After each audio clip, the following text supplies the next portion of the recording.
नमस्कार, आप देख रहे हैं केवीपी भारत। केवीपी भारत की तरफ से आप सभी दर्शकों को नवरात्रि की ढेर सारी शुभकामनाएं।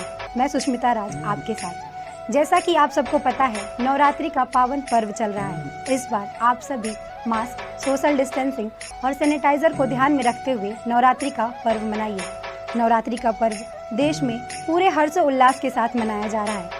नवरात्रि का मतलब 9 रातें और 9 दिन तक चलने वाली पूजा में माँ दुर्गा के 9 रूपों की पूजा अर्चना किया जाता है। इतना ही नहीं, नवरात्रि के दिनों को काफ़ी पवित्र माना जाता है।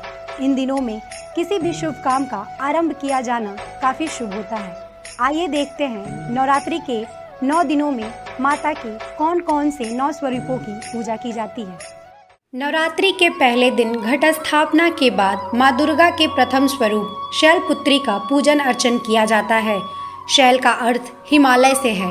पर्वतराज हिमालय के यहाँ जन्म लेने के कारण इन्हें शैलपुत्री के नाम से जाना जाता है। पार्वती के रूप में इन्हें भगवान शंकर की पत्नी के रूप में भी जाना जाता है।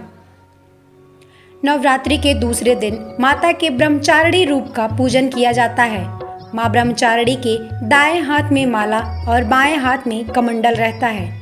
शास्त्रों में बताया गया है कि माँ दुर्गा ने पार्वती के रूप में पर्वतराज के यहाँ पुत्री बनकर जन्म लिया था और महर्षि नारद के कहने पर अपने जीवन में भगवान महादेव को पति के रूप में पाने के लिए कठोर तपस्या की थी।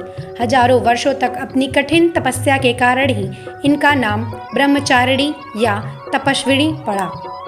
नवरात्रि के तीसरे दिन दुर्गा जी के तीसरे रूप चंद्रघंटा देवी की पूजन अर्चना की जाती है। इन देवी के मस्तक पर घंटे के आकार का अर्ध चंद्रमा विराजमान रहता है, इसलिए इनको चंद्रघंटा के नाम से जाना जाता है। इस देवी के 10 हाथ माने जाते हैं। ये अपने हाथों में खड्ग इत्यादि विभिन्न अस्त्र शस्त्र से सुसज्जित रहती हैं। नवरात्र के चौथे दिन दुर्गा जी के चतुर्थ स्वरूप माँ कुष्मांडा की पूजा अर्चना की जाती है। माना जाता है कि सृष्टि के उत्पत्ति से पूर्व जब चारों ओर अंधकार था, तब माँ दुर्गा ने इस अंड यानी ब्रह्मांड की रचना की थी। इसी कारण इनका नाम कुष्मांडा देवी के नाम से जाना जाता है। नवरात्रि के 5वें दिन दुर्गा जी के 5वें स्वरूप का माँ स्कंद माता की पूजा की जाती है। स्कंद शिव और पार्वती के दूसरे पुत्र कार्तिकेय का एक नाम है। स्कंद की माँ होने के कारण इन्हें स्कंद माता के नाम से जाना जाता है। नवरात्रि के छठे दिन दुर्गा जी के 6वें स्वरूप माँ कात्यायनी की पूजा अर्चना से शुरू की जाती है। लोगों का विश्वास है कि इनकी उपासना करने से धर्म, अर्थ, काम और मोक्ष इन 4 पुरुषार्थ चतुष्टय की प्राप्ति हो जाती है, क्योंकि इन्हें कार्तिक गोत्र में उत्पन्न होने के कारण इन्हें कात्यायनी के नाम से जाना जाता है। नवरात्रि के 7वें दिन दुर्गा जी के 7वें स्वरूप माँ कालरात्रि की पूजन अर्चना की जाती है।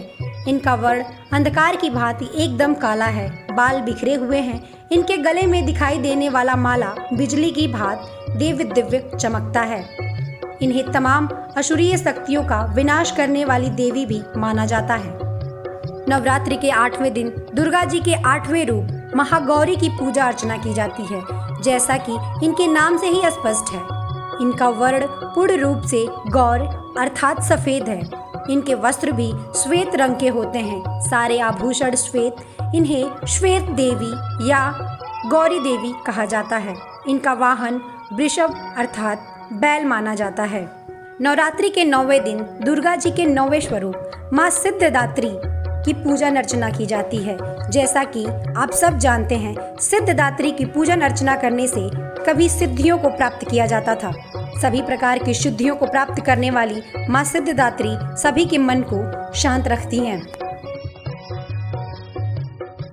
नवरात्रि में माँ दुर्गा के 9 स्वरूपों की पूजा के बाद पूरे धूमधाम से देवी की प्रतिमा का विसर्जन किया जाता है। इसी के साथ नवरात्रि की समाप्ति होती है। दुर्गा के विसर्जन के बाद दशहरा का पावन पर्व मनाया जाता है। एक बार फिर आप सभी को केवीपी भारत की तरफ से ढेर सारी शुभकामनाएं।